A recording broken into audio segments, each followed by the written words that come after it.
Hi, just a quick heads up. In today's video, I will be sharing very important and perhaps even life-changing information about why lavender is not always suitable or might be actually contradictory to be using in cases when we have high agitation and nervousness and stress, and in which situations. So make sure to stick until the end so you'll hear when this is appropriate to use, when not, and why. So I will continue with my not only insights but with this also additional information about the Aroma Summit that we watched that just finished last weekend, and you still have a chance to upgrade and follow yourself. There were many topics on aromatherapy in clinical application or clinical aromatherapy or aromatherapy used in clinical settings. So it was very interesting to hear all different approaches, how you can integrate aromatherapy with the practice that you're doing, or vice versa, how you can integrate your aromatherapy into some different systems. And what I would really like to share, because it came up on a few Q&As, we talked about lavender. And in particular in the Q&A of my friend and colleague, Deborah Nedler, she talked about how to use essential oils for those living with Alzheimer's, and I suggest you watch her talk. It's very unique. She developed a whole technique around it. It's awesome. And then the question popped up, which oils to use, and lavender, of course, being the first one that comes to mind.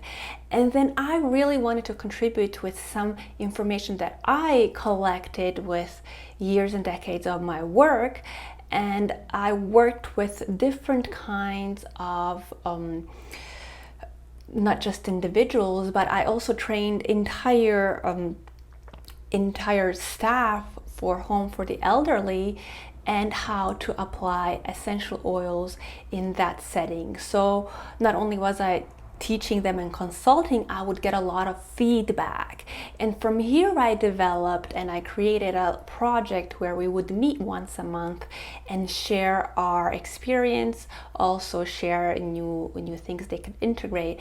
And this is how I came about the information that many of them found when they would use lavender in states when these individuals were very nervous. You know, they get agitated or distressed and they wanted to calm them down. They would use lavender, whether it was in the air or in some very gentle form, being very careful how to, introduce this smell to a person who's already so sensitized.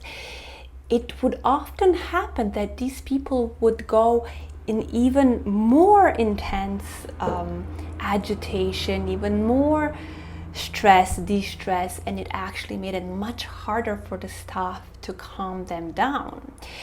And it didn't make sense to them why this happened, but I understood pretty much right away because I heard it before and read it before, and myself was educated all over the globe to collect this information. So this you can explain a little bit from the chemical point of view of the essential oil, but actually I'd like to take you to the holistic. If we look at the characteristic of oils that have been distilled from different parts of the plant. And I noticed in my practice and my consulting and the feedback I would get from all of these hundreds of thousands of people I would work with, is that when we use oils that have been distilled from a flower, then these oils, of course, are often, you will see in literature, recommended to be used for soothing emotional distress. You will find it's lavender, it's neroli, it's a lot of these oils that have a helichrysum that are from the flower. Geranium being an interesting one because we distill it from the leaf, but it just rings like a flower as well. But coming back to lavender and oils that are distilled that the flower top is distilled, they tend to work on emotions in a way that they amplify them. So in many cases, this is good because you get in touch with your emotions, and then you can deal with them and clear them out that way, address them that way, especially if you are assisted by a professional who can do that for you and guide you through the process. But in cases like this, especially when you have dementia and people don't really it's very sensitive, and you don't want to provoke all of these emotions and memories. It's very different. So perhaps, not perhaps, but I suggest you do not use oils that are distilled from a flower. I suggest oils that will center you, bring you back to yourself. And this would be oils that are usually from wood, like cedar wood, to give you some structure. So this is a very different video from what I usually share, which is based on chemistry, and I can dissect it into chemistry and explain why this is happening. But just pay attention. I really encourage you to pay attention in these cases when people are so over emotional. When you give them something like lavender or even neroli. I had this happen in a clinical setting also with neroli. They open up even more, and really ask yourself, is this what you want? Perhaps what you really want to give to this person is to bring them back to themselves, to their core, to their center, to breathe. And then think of all the oils that do that bring them, usually that we use for meditation, for centering, possibly for grounding as well, or both, even better.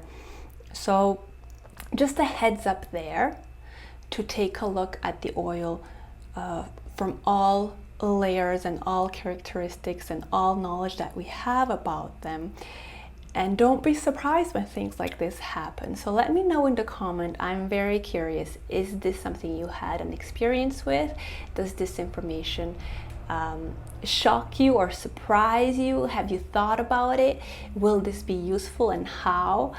And let me know if you would like to hear more about tips like that. Thank you for watching.